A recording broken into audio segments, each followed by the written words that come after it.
All right, it is 3 o'clock in the East. Thank you everybody for coming. This is the third in the webinar series for the Rail Passenger Association. My name is Joe Aiello. I am the field coordinator. We'll do a brief rundown of what we will cover today, and I will toss it over to the rest of the professional staff. As you see on your screen, we will be covering Amtrak's 3X service proposal. Sean Jeans Gale will be speaking about that. We have Andrea Wolleber from House TNI. She will be answering a number of questions about HR2. And in the lead up to this webinar, we asked a lot of the audience to submit questions for us to answer. And we'll cover that and a number of topics between Jim Matthews and Sean Jeans Gale. And we'll give a quick look ahead to what we are doing next. So with that, I will lead it off to Sean Jeans Gale. Take it away. Thank you, Joe. So as Joe mentioned, we're going to take a brief detour off our scheduled agenda to begin the webinar with, just because we did have a number of excellent questions about the Moving America Forward Act, and we want to get to them, but I know everyone is pretty laser focused on the Amtrak 3X service proposal, which will kick in October 1st.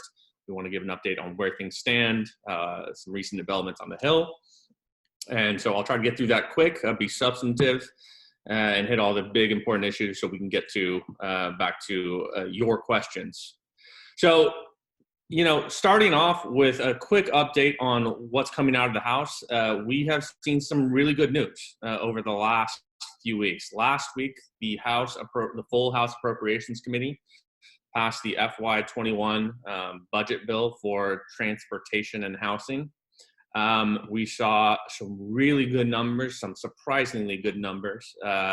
For the regular kind of budget, it was $2 billion for Amtrak, 1.3 for the national network, and $750 million for Northeast Corridor. That's a slight increase over last year. You can see it on the table in front of you. But there was also a really kind of unexpectedly generous economic stimulus Title V, which included $5 billion for the national network, $3 billion for the Northeast Corridor. I might have reversed those actually.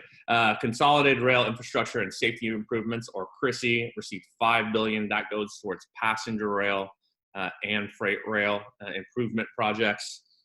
We also saw transit systems and bill grants, which go for infrastructure generally. What the committee said with this is, we have the pandemic crisis facing us, but even once we get a vaccine, even once we, mask up and get things under control, we're still going to have a long-lasting economic crisis that we're going to have to deal with in this country and frankly globally. And investing in infrastructure is a great way to create jobs. So the response has been positive from Amtrak, from us. We sent a thank you letter to the committee. Amtrak also responded with a separate thank you letter saying, if we got this level of appropriations in FY21, not only would we not have to reduce service, but we could start implementing a lot of exciting investment programs for new equipment, refurbish old equipment, that's national network and Northeast Corridor, upgrades to corridors, start looking at expanding service to new markets. So these are really kind of exciting developments coming out of the House. Appropriators did make sure to include specific language specific to Amtrak and say, if we give you this money, we have expectations. They didn't just give them, say we're going to give you $10 billion and kind of hope for the best. They said no furloughs, no funds in this bill can be used to implement furloughs to workers. Amtrak had said, we're going to look at cutting 20% of our workforce.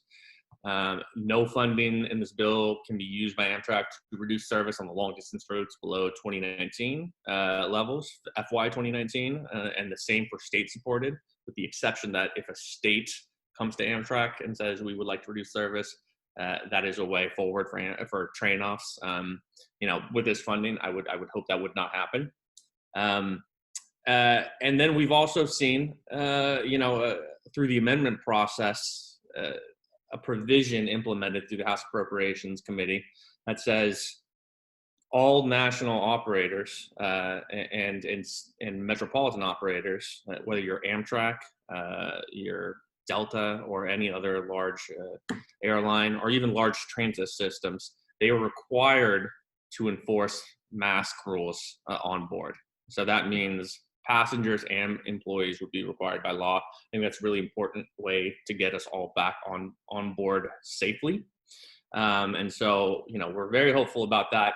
It's unfortunately not all good news here in DC. Believe it or not, the Senate so far has been fairly MIA when it comes to FY21 transportation budget. We were hoping that there would at least be hearings publicly scheduled. I haven't seen anything announced. I'm sure they're working on it, and I would expect something to come out in the next few weeks in terms of committee action. We still have to, of course, have the House pass the entire budget bill for FY21 transportation. I expect that to happen, but we do need the Senate to kind of get into gear here.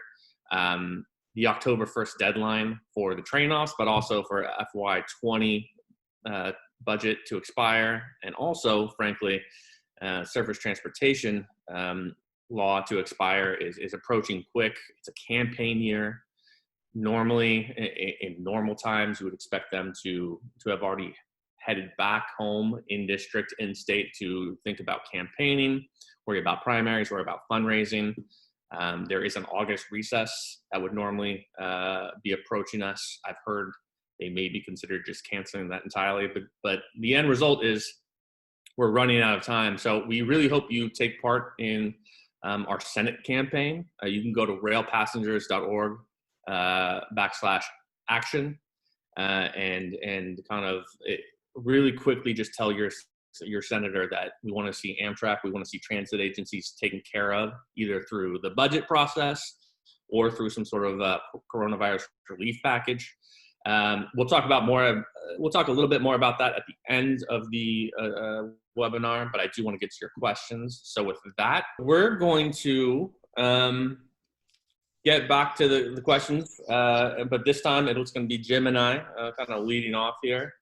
So I'll just jump in, make sure. And I don't know if we'll have time. I think the chat is open. If something comes up, feel free to type it in the chat. We may not get to it, just again, considering how much time we have. But we will, Joe and Maddie, kind of on the side here, we'll be trying to make sure that we're recording those, and hopefully if we don't get to it during this webinar, we can get to them offline and get back and email it out to the entire group here. Okay. Joe, would you mind reading that off? Sure.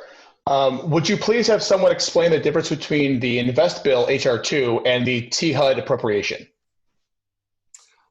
This is Jim, I'm going to jump on this one. This is a really good question, a really important one. We did select this because I think it's a pretty common confusion, but it is important to understand if you want to kind of understand what our advocacy efforts are focused on and how you can best improve U.S. rail transportation network. So I'm going to start out with this wall of text here. Authorizations are a multi-year framework that provides a policy guidance for what the government can do. So a surface transportation specifically establishes the kind of entities, the kind of Department of Transportation programs, grant programs, specifically for our association. It authorized something called Amtrak, and it says what it can do, where it can operate, and how much money each year it should receive. What it does not do is actually provide that money. It just says the government can spend money. The Appropriations Committee comes along and drafts an appropriation bill, and they are the ones who cut the check. So the appropriations bill is required for money to actually be distributed to a high-speed rail grant program. Andrea mentioned a lot of them. you have the Prime grants, you have Chrissy grants, you have Amtrak.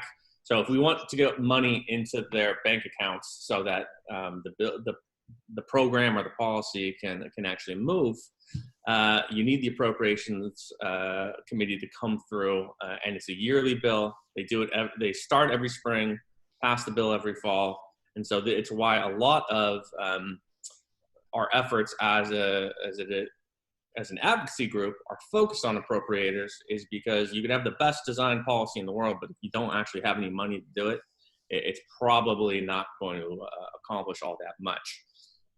They can tweak, appropriators can tweak policies.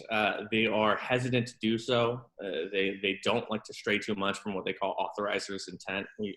I told you earlier today about appropriators coming through with the long distance routes and saying, Amtrak, with this money, you can't reduce frequencies, or you have to wear masks. But broadly speaking, it's up to the authorizers to kind of create the structure of the program.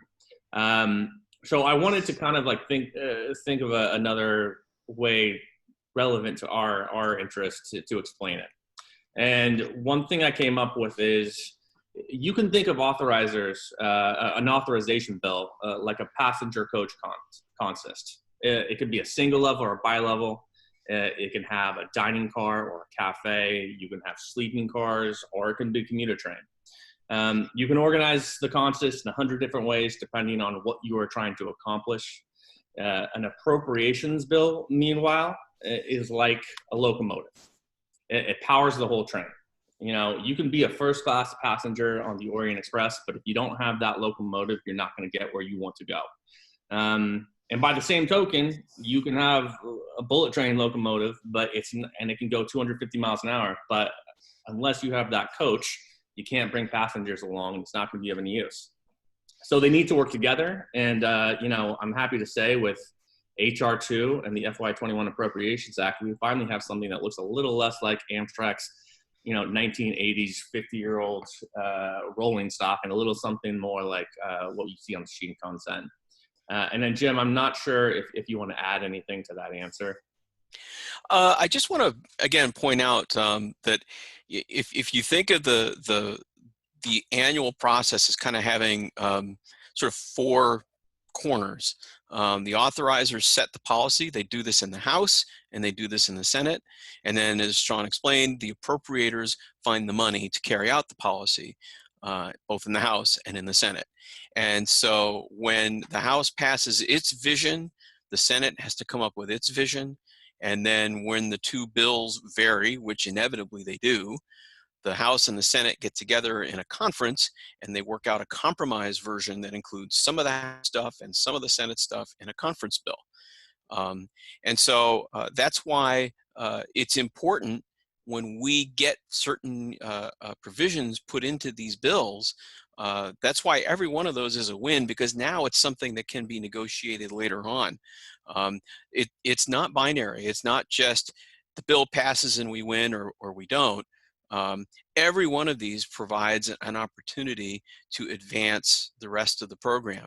And so the fact that we now have strong House authorization and House appropriations bills, it's really, really significant. And given the reaction of a lot of senators to the 3 times weekly, we are cautiously hopeful that our Senate coalition is going to step up here. But as Sean pointed out, you know, many steps to go before we get there. But this has been very important for us to push for. So when we send out those notes to all of you guys and say, hey, we need you to support this bill, we need you to support that bill, a lot of the email I get back from people is, well, I just supported this bill. Well, you supported the authorization and now we want you to support the appropriations. There are several steps and we need you to be vocal on all of those steps.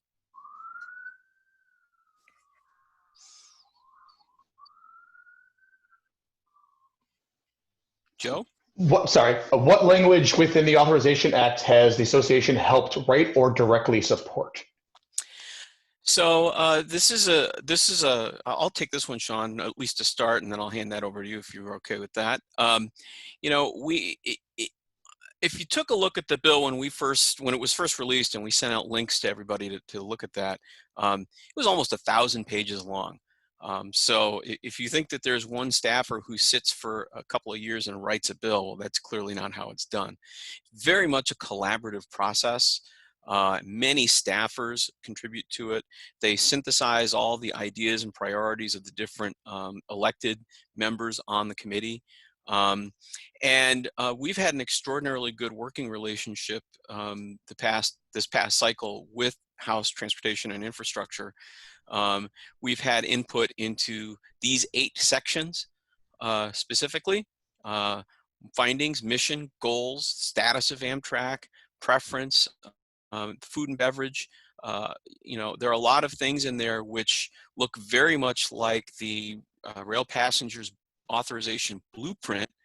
And if you've been following along at home, we've had that blueprint document available on our website.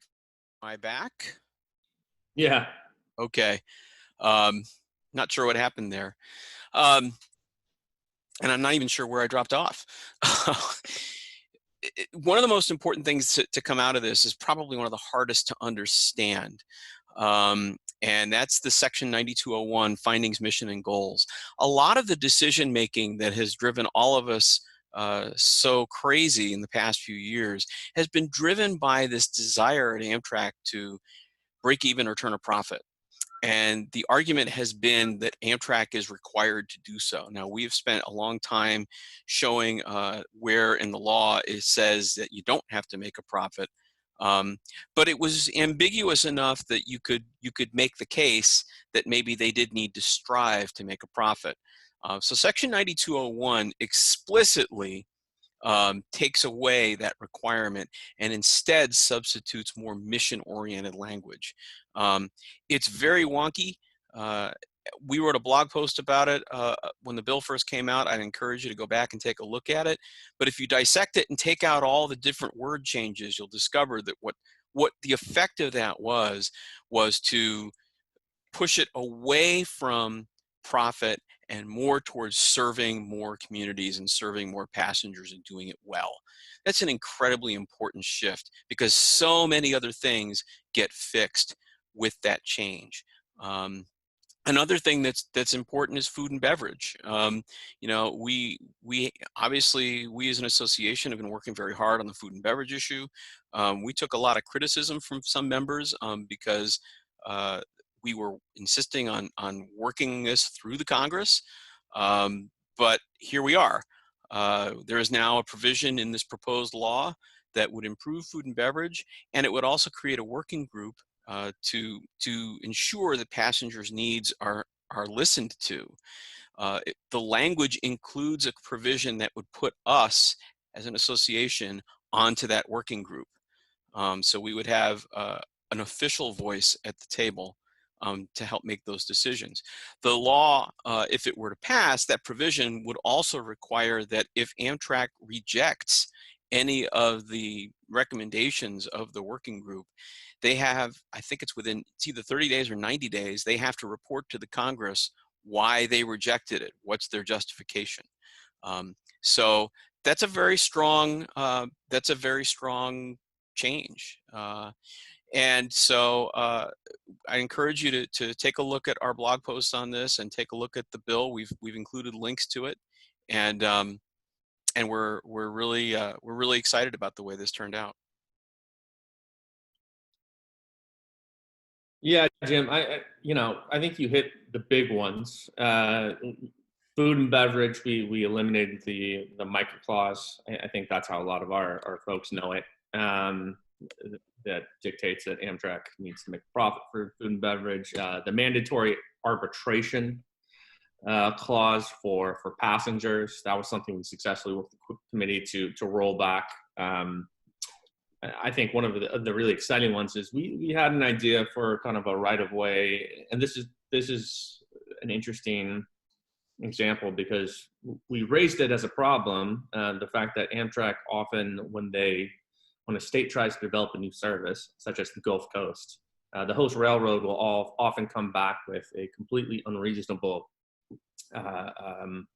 cost estimate for what running, let's say, one day a train once daily between Mobile and New Orleans costs. They say something like, I think it was $2 billion.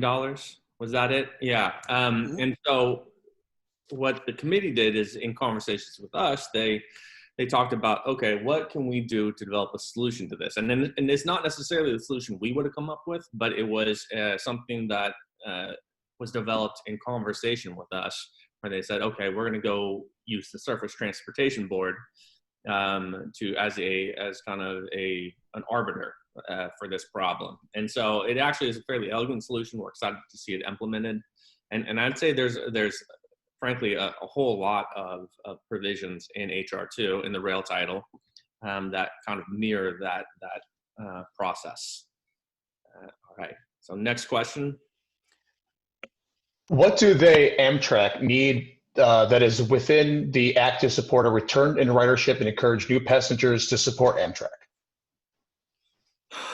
So I'll take this one, and it's a fairly complex question because I think there's both a near term and a long term, and there's the fact that ridership has gone off a cliff as a result of the coronavirus pandemic, and we're going to want to focus on the short term resolution to that problem, and towards that, it doesn't have a heck of a lot of solutions other than the fact that it just dramatically ramps up investment in the national network in the Northeast corridor. I highlighted here on the slide $16.2 billion for the national network, and that's going to help Amtrak keep running the trains, but also it's going to fund new and refurbished equipment, capital improvements to corridors that will allow for greater speeds, shorter trip times, greater reliability, and less delays from freight train interference. And it's also going to let Amtrak expand to new markets. And that's going to pair also with the Prime grants and the Chrissy grant program. So it's very exciting for that because, Andrea talked about, why is this going to result in not just a lot of new studies? And it's because it's got predictable levels of investment, not just across 1 year, like we saw with the $8 billion that came in the Recovery Act, but a 5-year timeline. And it's going to let states know it's okay to invest their internal resources towards developing these projects. I also wanted to highlight Section 9204, which is Amtrak preference enforcement. This is something we've been asking for a very long time as an association. It's something that we hope will be a solution to the endemic freight train interference delays that are affecting passengers across the U.S. On-time performance is frankly, it's a cornerstone for any successful transportation service. And Amtrak right now has a legal right to preferential dispatching from the host railroads. So anyone who's been on board an Amtrak train knows that that is not always the case on the ground. It's the de jure law. It's not the de facto law. You often find yourself shunted off on a siding, watching a 3-mile tanker train kind of slowly trundle by you. That is a failure of the host railroad, often as not, to dispatch trains in the way that they are required to by law. Amtrak did not have any real legal recourse. And so we worked with the committee, we worked with Amtrak to develop this section because it gives them that legal recourse of action, and it lets them go to the Surface Transportation Board, which is the successor body of the Interstate Commerce Committee.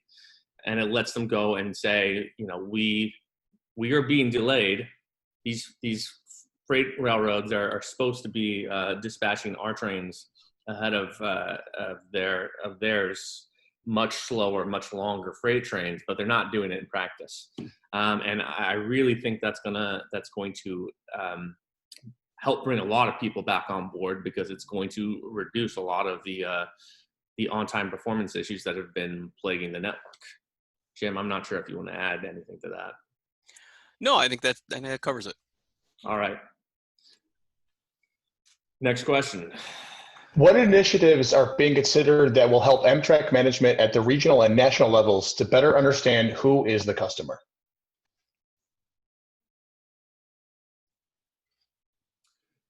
So I can take that, Sean, or you can, or we can tag team it, however you'd like. I think, again, we talked about some of these in the earlier discussion, um, but these sections, 9220, 9203, and 9211, they are really laser focused on customer issues.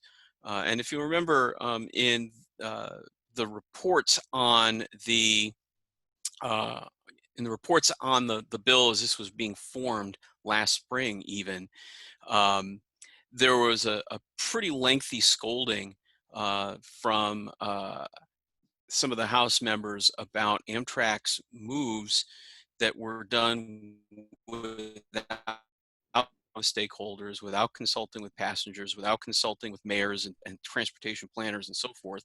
Um, and they expressed serious concern that Amtrak was not really taking in that kind of stakeholder input. Um, and it became pretty clear as the months went on that that was pretty much where Amtrak was going to stay. So the House decided to, okay, we're going to make it a law. We're going to create an office that makes you do this. If you're not going to do this on your own, we're going to make a law that requires you to engage with local communities in good faith. And we're going to make you report to the public on what you've done and what changes you've made in response to that outreach. We think that's a very solid thing. Board of Directors, Section 9203, they've actually reserved 2 seats on the board of directors that are specifically tagged as passenger and community representatives. So people who actually speak for the passenger, people who speak for the served communities. They need to have their own seats on the board. And the food and beverage group, we already talked about that, 9211. But it establishes a working group, and we are part of that working group in the statute.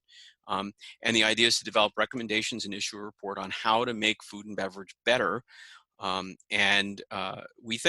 hope that between having that food and beverage working group and taking the shackles of the MICA amendment away, that we will create a path to really have much better food and beverage service. If you remember the hearing that I testified in November, Representative Cohen on the committee really led the charge on improving the food and beverage. And it took up quite a bit of the time at the hearing. And there's a reason why there were lots of competing food and beverage provisions fighting to get their way into this bill. It's a hot button issue, and I think this was a really terrific resolution of that issue. I think you covered that issue. I just want to, underscore that thanks to Representative Cohen's office, because he was, in fact, very much a leader on this issue. And I believe it was his amendment that got wrapped up into the manager's amendment that eliminated that MICA provision. But I think you covered that pretty well. Next question. All right, next question. Bear with me here. Section 9211 of the Act would amend current law to require that any individual on board a train who prepares food and beverages shall be an Amtrak employee. The Downeaster is the only Amtrak train in the country where food service is provided by a third-party vendor and not by Amtrak. This has resulted not only in a popular dining experience on board, but also one which recovers far larger percentage of its cost, slightly over 85% from July to December 2019. Than Amtrak does. Amtrak has the ability to bid, but its costs were always too high. In fact, they were so high that there would be no food service on the train if we were forced to use Amtrak. What is RPA's position on this? So, Jim, I'll take this one. We have supported a few carve-outs for certain state-supported services. One of them is in fact onboard food and beverage. Another one was a carve out for station agents. Caltrans reached out to us and said, there's a number of essentially commuter only stations that if we were required to have a station agent there, it would cost us an extra $6 million a year, I think it was. Mm-hmm. And that's just not only would that threaten expansion of service? It might even threaten continuation of service. And so I think that's what this question is addressing, that kind of sustainability at the state level. We did, in fact, we talked with committee members and offices on both these fronts.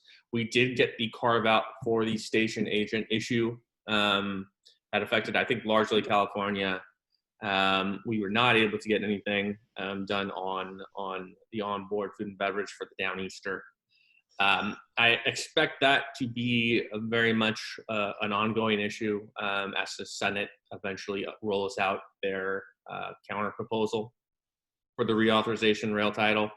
I think you're going to have with Senator Collins a very powerful voice for that. I think it's just the balance we're trying to maintain is we don't want any existing services eliminated. However, we have seen kind of some head scratching decision making at the Amtrak executive level, where they have really deteriorated the quality of service on offer by trying to outsource positions. And Jim spoke at an event outside 30th Street Station in Philadelphia, supporting contract call service center workers, many of them who had been transferred from a Riverside, California service center to Philadelphia, and then as soon as they got there, Amtrak kind of was like, "Well, we're gonna lay you off too, and move it to a call center in Florida, where like half the time they're selling vacuum cleaners and half the time they're trying to sell Amtrak tickets." We don't support that, and so we want to make sure there are protections for these organized labor positions. But we are mindful that this can't be a one-size-fit-all solution. So I think hopefully that answers this question. I'm not sure if you want to add anything, Jim. I just want to jump in really quickly to underscore everything you said, but also to point out that, remember we talked earlier about the difference between the authorization and the appropriation, and where you can put policy riders in place. And there's also the conference bill that emerges between the House and the Senate. So we still have a few opportunities to push on this issue on the Downeaster, for example, and we're going to continue to do that. And because as Sean notes, I think having Senator Collins weigh in will be very, very important on whatever Senate bill were to emerge. And then on the station agents thing, I just wanted to add a little color to that. That's exactly what it was. California reached out to us, actually called me about almost 10 o'clock at night on my cell phone and said, "I really need your help." And the intent was good, was to make sure that some of these rural Amtrak stations and small community stations still have a station agent. But the unintended effect of the way the language was written was that a platform in a California commuter service, which could generate more passengers than, say, Huntington, West Virginia, just an empty platform under this language would have required a station agent, which California said would require, not only do we have to hire an agent, but we got to build a little shack for him to sit in. And that would have driven the cost through the roof. So it's one of those things. Nobody meant any harm. Everyone was trying to do the right thing, and so we were able to get that modified. So I just wanted to add that in. All right, and on the next one. While the state of our passenger rail passenger system is in need of a major investment to bring up the international standards, what needs to happen to start pushing for a high-speed rail link between New York and Chicago to eliminate the quarterly hour flights between the two cities? So this one's kind of a complex question. I think I'd like to take this, Sean, if that's okay.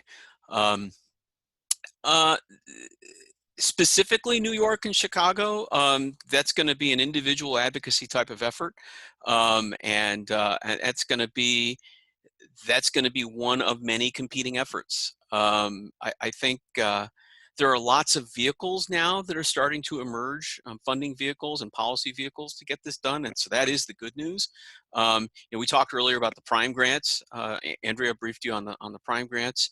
That's $19 billion over 5 years. It's not a ton of money, but it's $3.8 billion a year, roughly.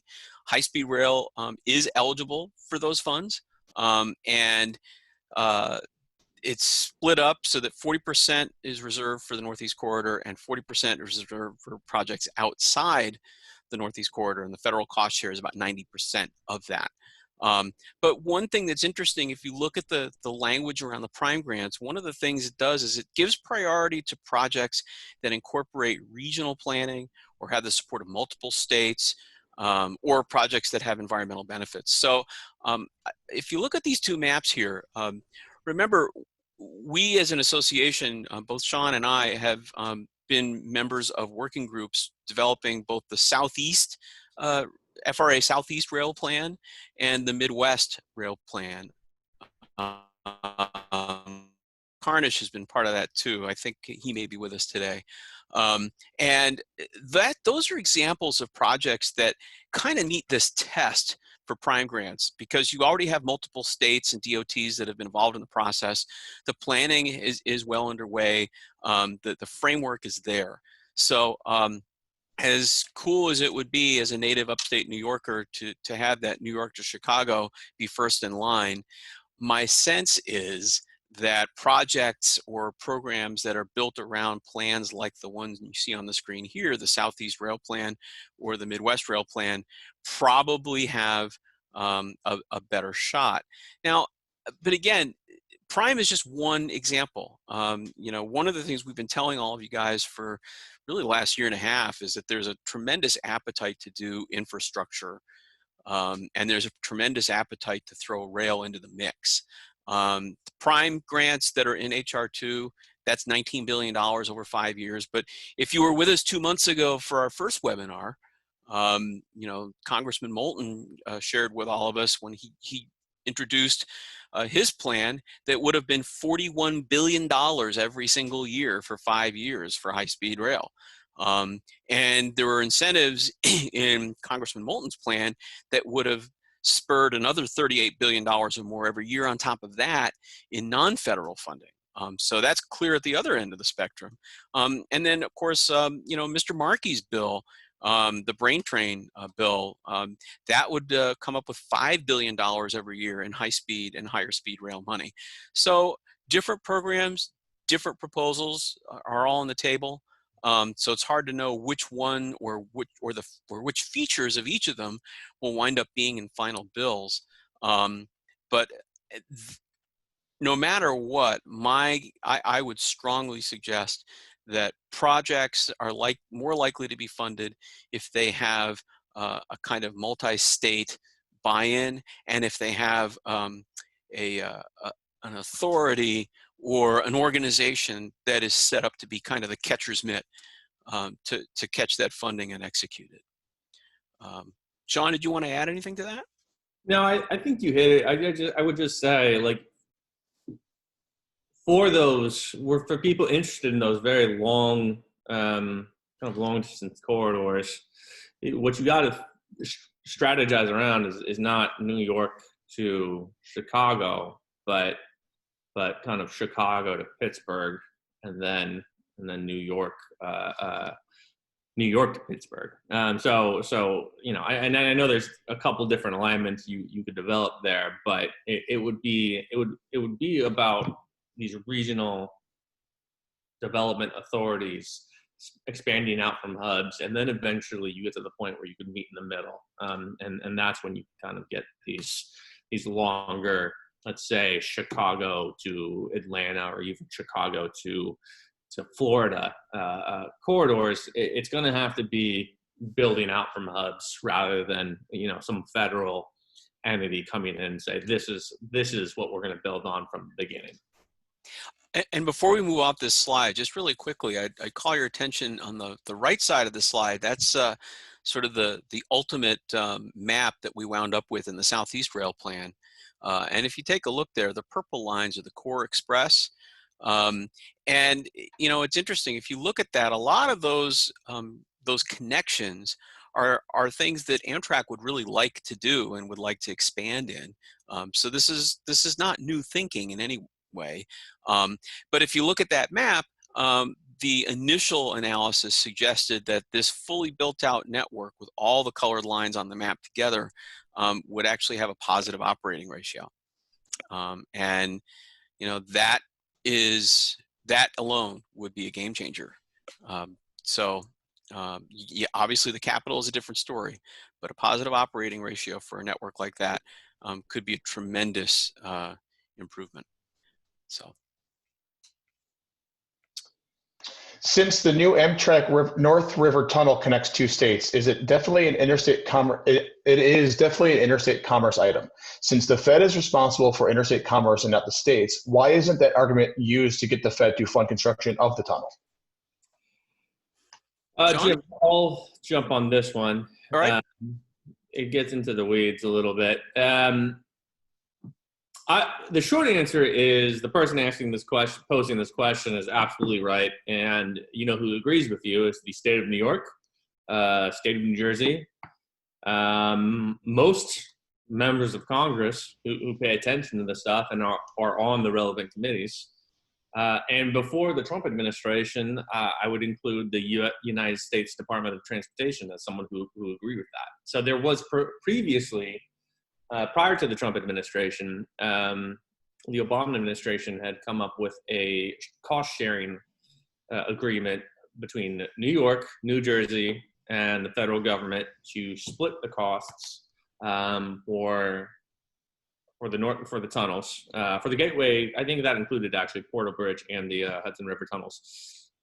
I think there's a lot more difficult kind of instances of these kind of projects. For instance, I think the Baltimore and Potomac tunnels they should be a federal, largely a federal responsibility, but because it's entirely within one state, the fact that this is in kind of a point of division, a political division, and geographic division helps make the cause. It's just, Secretary Chow, when she came in, threw aside that funding agreement and said, we really need to have more local support. And one of the big distinctions that they made was if a state of New Jersey and the state of New York secure a federal loan that they do have to pay back at some day, does that count as part of the local match? The Chow DOT, Secretary Chow's DOT said, no, it doesn't. And prior administrations had held that it does. And so Congress has stepped in, and we've seen a couple provisions in appropriations bill that try to address this. But as regards HR 2 specifically, Representative Tom Malinowski from New Jersey filed an amendment that was approved that completely resolves the loan question and says, if a state or city takes out a federal loan and they have to pay it back, that counts as a local match. So that will be one hurdle that we have cleared. I also have seen, I think, some political pressure applied to the U.S. DOT, and it's producing fruit. I think within the last month, if I'm not mistaken, Federal Transit Administration has entered into approved final design and engineering for the Portal Bridge. That's not a full funding grant agreement, but it is a step closer to a full funding grant agreement. So I think between political pressure and what we're seeing coming out of HR 2, we've made some strides recently, but it's less of a technical question and more of a political question as to why the federal government's kind of walked away from this project. I'm not sure if you want to add anything to that, Jim. Or... No, I mean, this is one of those examples of where policy can get really wonky for folks, but the details add up to fairly serious effects for passengers. The loan question is an important one, and the amendment to HR2 really is important as a provision, and hope it survives the conference. I think it will. I think most people want to see this answered one way or the other. And I suspect that will probably survive. Yeah, I would agree with that. So I think this is our last question, Joe, if you want to read that off. What is the most important takeaway for members like me that came from one of our emails for the audience that want to continue supporting this work in DC but don't have a lot of free time with everything going on right now? This was a question that was asked earlier to Andrea, and see if both of you could take it. All right, I'll start and I'll let Sean finish. How about that? These two links, super easy. www.railpassengers.org/action. This is where we have our email campaigns and social media campaigns. These are really important. We talked about this in the last webinar, and I'm going to stomp my foot about it again. As Andrea mentioned, the offices keep track of this. It makes a difference when they hear from constituents, and they want to know where the temperature of the public is. And we were really pleased to see that the Amtrak 3 times a week plan, when we set up our action alert for that, we were able to, you were able to generate 8,000 messages, more than 8,000 messages to nearly every congressional office. There's a handful of offices we didn't reach because we don't have any members who were in those states or in those districts that responded. But boy, we did a great job. You did a great job of hitting all those offices with those notes. We've made it really easy. You can just send the form letter that's there, but there's also a mechanism that lets you personalize it. We really would like you to personalize it. Add how this affects you as a passenger. It's very, very important. The more of those messages that we get up to the Hill, the stronger our support is. And then the second piece is donate. I know that all nonprofits have been sending emails to all of their folks these days. We are in the middle of a very difficult economy right now. We know that, but we're not immune to that either. And this work that we do at the association, this takes time, this takes effort, and Sean is addicted to food and has to eat every once in a while. So we in all seriousness, we do appreciate all the support that we get from all of you. Sean? I mean, I think you hit the important points. If all I will say is that, there is this arms race that happens between advocacy groups and congressional offices at the congressional office at the federal level and the state houses as well, where we try to make it as streamlined and automated as possible for you folks to enter your name, press a button, and send a message to your representative. And then there's a system of companies that are also trying to sell software products to congressional offices that let their staffers answer those emails with as few clicks of the button as possible. And so it kind of comes to this point where they are keeping tallies. And so even if it's just a form letter, it does make a difference. The human touch is very important, and it just doesn't take that long to pick up the phone and look at the message we've developed in the email, or oftentimes we have a phone script that accompanies it, and take 2 to 3 minutes to reach out and just deliver that message in person. And I think once you've done it a few times, you realize it's not a huge time burden. It's not as scary as maybe you think it's going to be. Actually, the fact that everything's quarantined, it's probably a little harder to get through on phones these days. So I will include that caveat. But I'm a big fan of picking up the phone and calling. I know as a millennial, you may not you may be surprised at that, but I would just encourage everyone to when they have the time to spend an extra 60 to 60 seconds, maybe even 2 to 3 minutes, they go that route. But otherwise, Jim, you hit it in terms of moving quickly. I think those are the ways. Those are the end of the questions. I'm not sure if we have time for any chat questions, Joe. We do not. So actually, I want to remind everybody that there actually has been some really great questions in the chat, and we will be saving the entire thing, and we'll make sure that a bunch of questions are asked. There's actually some great questions you guys were throwing out there during the presentation. I also want to just quote Christina in the chat there. I think, therefore, I am Amtrak. I think that's a great note for everybody. But thank you to both Jim and Sean, and thank you for everyone who came today to participate. Want to give you a little brief on what we're doing next. Last fall, we did our top 10 route poll for thousands of people who got back to us, and one of the I do believe top 3 was the Daily Sunset, bringing back daily service through that corridor. And we talk a lot of 3x service and making sure we save daily service around the network.